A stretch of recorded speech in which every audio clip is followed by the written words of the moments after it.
Movie magic channel पर आपका स्वागत है। आज हम एक्सप्लेन करने वाले हैं ग्राफ्टेड। पिता की मृत्यु के बाद वेई नाम की एक लड़की अपनी आगे की पढ़ाई पूरी करने के लिए न्यूजीलैंड में अपनी आंटी के पास चली जाती है, लेकिन सुंदर न होने के कारण यूनिवर्सिटी में कोई भी उससे दोस्ती नहीं करना चाहता। यहाँ तक कि उसकी अपनी कजिन भी उसे बर्दाश्त नहीं कर पाती। इसीलिए खुद को खूबसूरत बनाने के लालच में वो एक ऐसे सीरम का आविष्कार कर लेती है जिससे एक त्वचा को दूसरी त्वचा के साथ जोड़ना संभव हो जाता है। लेकिन इसके विपरीत परिणाम के कारण वो साधारण सी लड़की एक साइको किलर में बदल जाती है। अब इस कहानी का अंतिम अंजाम क्या होगा, ये जानने के लिए आपको आज की ये कहानी देखनी होगी। तो चलिए अब और देरी न करते हुए वीडियो को शुरू करते हैं। तो मूवी शुरू होती है हमें एक छोटी बच्ची वे को दिखाकर, जो एक नोटबुक में एक फूल की ड्राइंग बना रही थी। तभी वहां उसका पिता लियू आता है। वो वे से पूछता है कि वो किस चीज की ड्राइंग बना रही है। जवाब में वे अपने पिता को बताती है कि वह कॉप्स फ्लावर की ड्राइंग बना रही है, जो उसने अपनी डायरी में देखा था। ये जानने के बाद लियू उससे पूछता है, क्या तुम्हें याद है इस फूल को कॉप्स फ्लावर क्यों कहा जाता है? तभी वे बताती है, हाँ याद है। दरअसल यह फूल सड़े गले शव जैसी दुर्गंध फैलाता है, जिसके कारण इसे कॉप्स फ्लावर कहा जाता है। बात सुनकर लियू कहता है, तुमने एकदम सही उत्तर दिया है। जिसके बाद वो वे से कहता है कि तुम अपना होमवर्क कर लो, मैं अब अपने काम पर लौटूंगा। यह सुनकर वे कहती है, बाबा क्या आप अपने चेहरे के दाग को ठीक करने जा रहे हैं? तभी उसका पिता बताता है कि वो न सिर्फ अपना बल्कि उसके चेहरे का दाग भी ठीक कर देगा। दरअसल लियू और उसकी बेटी के चेहरे पर एक तरह का जलने जैसा दिखने वाला दाग था, जो उनका जन्मजात था। इसके बाद हम लियू को एक तरह का सीरम बनाते हुए देखते हैं ताकि वो अपने चेहरे का दाग ठीक कर सके। रात में हमें समझ आता है कि लियू दरअसल एक साइंटिस्ट था। आखिरकार लियू अपने काम में सफल हो गया था, जिसके लिए उसने एक मांस के लोथड़े से खाल काटकर उसमें अपना बनाया हुआ सीरम इंजेक्ट कर दिया, और जब उसने उसे अपने चेहरे के दाग पर लगाया तो तुरंत वो खाल चेहरे के साथ मिल गई। मान लीजिए उसका वो दाग छिप गया, लेकिन चूंकि उसका फॉर्मूला अभी पूरी तरह सही नहीं था, इसलिए वो खाल चेहरे पर हर जगह फैलने लगी, जिसके कारण उसका मुंह और नाक एक साथ बंद हो गए। लियू कुछ समझ नहीं पाया और सांस लेने के लिए एक सर्जिकल नाइफ से अपना मुंह काटने की कोशिश की, लेकिन दुर्भाग्यवश उससे कोई लाभ नहीं हुआ और उसका मुंह बार बार बंद होने लगा। अब सामान गिरने की आवाज सुनकर जब वे वहां आती है तो वो अपने पिता की हालत देखकर हैरान रह जाती है। वो अपने पिता की मदद करने के लिए उस चाकू से उनके चेहरे पर छेद करने की कोशिश करती है, लेकिन इसके बावजूद वो अपने पिता को नहीं बचा पाती और उसके पिता का मुंह नाक बंद होकर दम घुटने से वहीं मौत हो जाती है। इसके बाद दृश्य बदलता है और हमें कई साल बाद की घटना दिखाई जाती है, जहां वे अब बड़ी हो गई थी और यूनिवर्सिटी में स्कॉलरशिप मिलने के कारण न्यूजीलैंड शिफ्ट हो जाती है।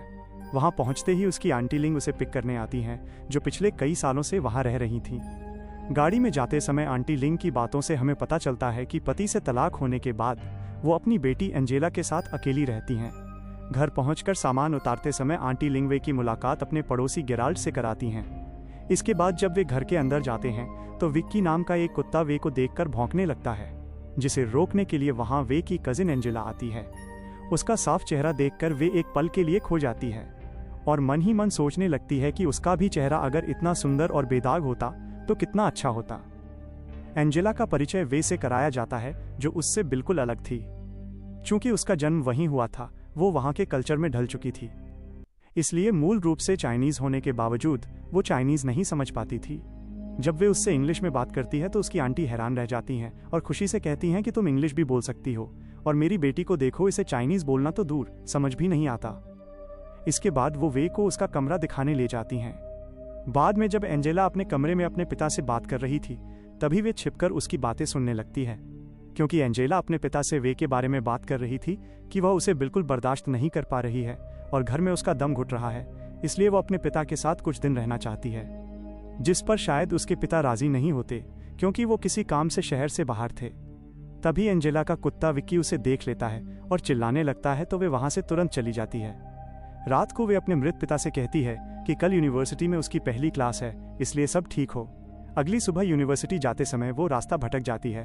तभी रास्ते पर बैठे एक होमलेस व्यक्ति, जिसका नाम जोश था, वो वे की मदद करता है और उसे सही रास्ता दिखा देता है। क्लासरूम में वे को सबसे अलग अकेला बैठा दिखाया जाता है, जबकि एंजेला अपनी दो सहेलियों ईव और जैस्मीन के साथ बैठी थी। उनके प्रोफेसर पॉल सुबह दिए गए टेस्ट का रिजल्ट सुनाते हैं, जिसमें ईव को 92% और वे को 100% मिले थे। यह जानकर क्लास के सभी छात्र हैरान रह जाते हैं, जिससे पता चलता है कि वे वाकई एक ब्रिलियंट स्टूडेंट थी। प्रोफेसर पॉल बताते हैं कि उन्हें अपनी नई रिसर्च के लिए एक लैब असिस्टेंट की जरूरत है। लैब असिस्टेंट बनने के लिए वे सबसे ज्यादा उत्सुक थी, इसलिए वो सबसे पहले लैब पहुंचकर अपने पिता की वो डायरी देखने लगती है जिसमें उनकी रिसर्च थी। तभी वहां प्रोफेसर पॉल आ जाते हैं। वे डायरी छिपा देती है, लेकिन पॉल उसे देख लेते हैं और पूछते हैं कि ये क्या है। वे बताती है कि ये उसके पिता की रिसर्च है, जो एक साइंटिस्ट थे। यह जानकर पॉल उसे ऑफर देते हैं कि वो उनकी लैब असिस्टेंट बन सकती है और वे दोनों मिलकर उसके पिता की रिसर्च पर काम करेंगे। वे तुरंत मान जाती है। अगले सीन में एंजेला का घर दिखाया जाता है, जहां उसकी सहेलियां ईव और जैस्मीन आई थीं। वे घर में पूजा की जगह देखकर हैरान होती हैं और जैस्मीन पूछती है कि फोटो में ये आदमी कौन है। एंजेला बताती है कि यह वे के पिता हैं। ईव पूछती है कि उनके चेहरे पर ऐसा दाग क्यों है। एंजेला बताती है कि यह दाग जन्मजात है और वे के चेहरे पर भी ऐसा ही दाग है, इसीलिए वो हमेशा गले में स्कार्फ लपेटे रहती है। ईव कहती है कि फिर तो हमें उसका कमरा भी देखना चाहिए। एंजेला उन्हें वे के कमरे में ले जाती है, जहां वे अजीब कीड़े मकोड़ों की तस्वीरें, सर्जिकल चाकू, कैंची और खाल के टुकड़े देखती हैं। वे डर कर कमरे से बाहर आ जाती हैं। तभी वे घर लौटती है और उनसे बात करने की कोशिश करती है, लेकिन वे तीनों बुरी तरह डर जाती हैं क्योंकि वे हॉरर मूवी देख रही थीं। वे उनके पास बैठकर डिनर करने लगती है तो जैस्मीन पूछती है कि क्या तुम प्रॉन झींगा खा रही हो। वे के हाँ कहने पर जैस्मीन कहती है कि उसे सी फूड से एलर्जी है और वो वहां से उठकर चली जाती है। बाकी दोनों भी उसके साथ चली जाती हैं। उसी समय प्रोफेसर पॉल को एक मेल मिलता है जिसमें लिखा था कि अगर वो अगले 2 हफ्तों में अपनी रिसर्च सबमिट नहीं करते तो उनकी फंडिंग बंद हो जाएगी। पॉल बहुत चिंता में पड़ जाते हैं क्योंकि उनकी अपनी रिसर्च फेल हो गई थी। इसीलिए वो वे के पिता की रिसर्च में दिलचस्पी दिखा रहे थे ताकि उसमें सफल होकर अपना नाम कमा सकें। अगली सुबह पार्क में एंजेला, ईव और जैस्मीन बैठी थीं और दूर से वे उन्हें देख रही थी और उनकी मिमिक्री कर रही थी। वे पढ़ाई के साथ साथ मिमिक्री में भी बहुत अच्छी थी। वे उन तीनों के पास जाकर उन्हें एक चाइनीज रेस्टोरेंट में डिनर के लिए इनवाइट करती है क्योंकि उस दिन उसके पिता की बरसी थी। वे तीनों मान जाती हैं, लेकिन रेस्टोरेंट पहुंचकर वे के खाने का तरीका देखकर अनकंफर्टेबल हो जाती हैं और बिना कुछ खाए बहाना बनाकर निकल जाती हैं। अगले दिन यूनिवर्सिटी से लौटते समय वे की मुलाकात जोश, होमलेस व्यक्ति से होती है। वे उससे कहती है कि उसके पास कुछ ऐसा है जिससे वो एक दिन खुद को भी सुंदर बना लेगी। तभी प्रोफेसर पॉल वहां आ जाते हैं और वे को घर तक लिफ्ट दे देते हैं। रास्ते में वो कहते हैं कि कल से वे रिसर्च पर काम शुरू करेंगे, जिससे वे बहुत खुश हो जाती है। घर पहुंचकर जब वो एंजेला के कमरे के की होल से अंदर देखती है तो एंजेला को उसके बॉयफ्रेंड जोश, यूनिवर्सिटी वाला के साथ रोमांस करते देखती है। तभी विक्की भौंकने लगता है और एंजेला को पता चल जाता है कि वे आ गई है। वो जोश को भेज देती है और वे को डांटती है कि वो उसके सामने ना आए।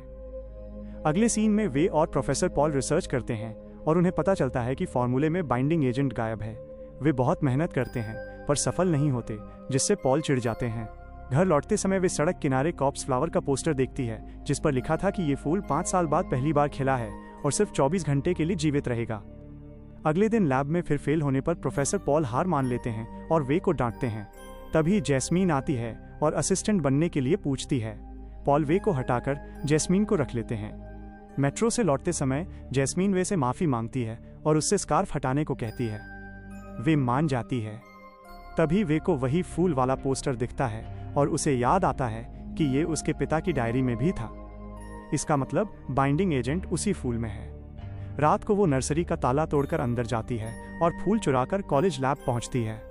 वहां वो बाइंडिंग एजेंट बनाकर उसे अपने पैर की कटी खाल पर आजमाती है। सीरम काम कर जाता है और उसकी खाल एकदम सामान्य हो जाती है। तभी पॉल और ईव, जो लैब में ही थे, वे को देख लेते हैं। वे उन्हें अपना सफल एक्सपेरिमेंट दिखाती है। ईव देखती है कि वे प्रोफेसर को रिझाने की कोशिश कर रही है तो वो अपने फोन से उनकी फोटो खींच लेती है। ईव वे को घर छोड़ने का नाटक करती है, लेकिन रास्ते में प्रोफेसर पॉल को वो डायरी मिल जाती है जिसे वे भूल गई थी। पॉल उसकी फोटो खींचकर अपने एक चाइनीज दोस्त को ट्रांसलेट करने भेज देते हैं। ईव एंजेला को वो फोटो भेज देती है। एंजेला गुस्से में वे की पूजा की जगह तहस नहस कर देती है। इधर ईव वे को एक सुनसान इलाके में ले जाकर अपमानित करती है और कहती है कि प्रोफेसर के साथ फ्लर्ट करके नंबर पाना यहाँ नहीं चलता। वह वे को वहीं अकेला छोड़कर चली जाती है। रोते हुए वे घर पहुंचती है और एंजेला से झगड़ा हो जाता है। एंजेला उस पर हमला करती है और उसका गला दबाने लगती है। तभी वे पास पड़ी एक चॉपस्टिक से एंजेला की आंख में वार कर देती है, जिससे उसकी मौत हो जाती है।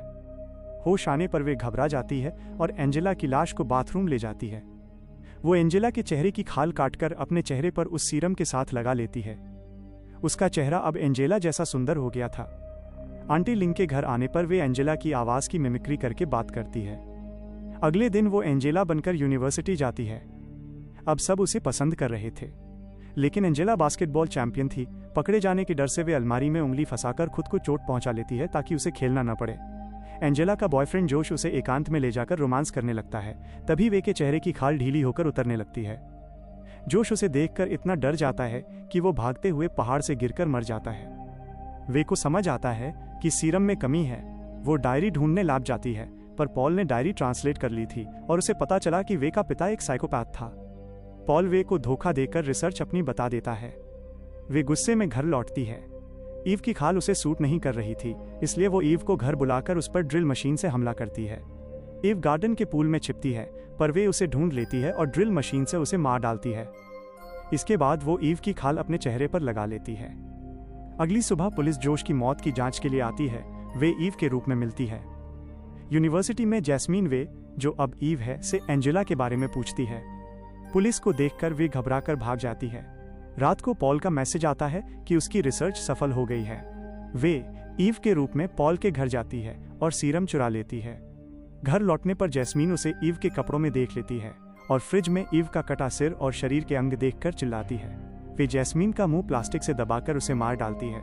हालांकि जैस्मीन ही उसकी एकमात्र सच्ची दोस्त थी। पॉल सीरम चोरी होने पर वे के घर आता है और फ्रिज में ईव की लाश देखकर जम जाता है। वे पीछे से उसे इंजेक्शन लगाकर बेहोश कर देती है। होश आने पर पॉल खुद को मेज से बंधा पाता है। वे उसके चेहरे पर वही प्रयोग करती है जैसा उसके पिता के साथ हुआ था, लेकिन उसे सांस लेने के लिए मुंह में एक स्ट्रॉ डाल देती है। पड़ोसी महिला शोर सुनकर पुलिस को बुला लेती है। वे भागकर मेट्रो स्टेशन जाती है, जहां उसे जोश, होमलेस व्यक्ति, मिलता है। पुलिस से बचने के लिए वे उसके साथ छिपती है, पर तभी सीरम की शीशी टूट जाती है और वे और जोश का शरीर आपस में चिपक कर जुड़ जाता है। अंत में न्यूज से पता चलता है कि एंजेला के घर से 3 लाशें मिली हैं और प्रोफेसर पॉल अस्पताल में हैं। आंटी लिंग को रास्ते में वही होमलेस व्यक्ति जोश दिखता है जिसके साथ वे का शरीर जुड़ा हुआ था। उनका रूप अब डरावना हो चुका था। चूंकि पॉल का बनाया हुआ सीरम परफेक्ट था, इसलिए वे अब अलग नहीं हो सकते थे। यह वे के कर्मों का फल था। इसी के साथ मूवी समाप्त होती है। दोस्तों, ये थी फिल्म ग्राफ्टेड की खौफनाक दास्तां। कैसे एक मासूम सी दिखने वाली लड़की खूबसूरती की चाहत में अपनी इंसानियत खो देती है और एक खतरनाक कातिल बन जाती है। क्या आपको लगता है कि समाज का बर्ताव उसे इस रास्ते पर ले गया, या फिर उसके अंदर का पागलपन शुरू से ही मौजूद था? कमेंट्स में अपनी राय जरूर बताएं। अगर आपको ये कहानी पसंद आई हो तो वीडियो को लाइक करें और ऐसी ही और रोमांचक कहानियों के लिए हमारे चैनल मूवी मैजिक को सब्सक्राइब करना न भूलें। मिलते हैं आपसे अगली वीडियो में एक और बेहतरीन फिल्म के साथ। तब तक के लिए देखते रहिए मूवी मैजिक।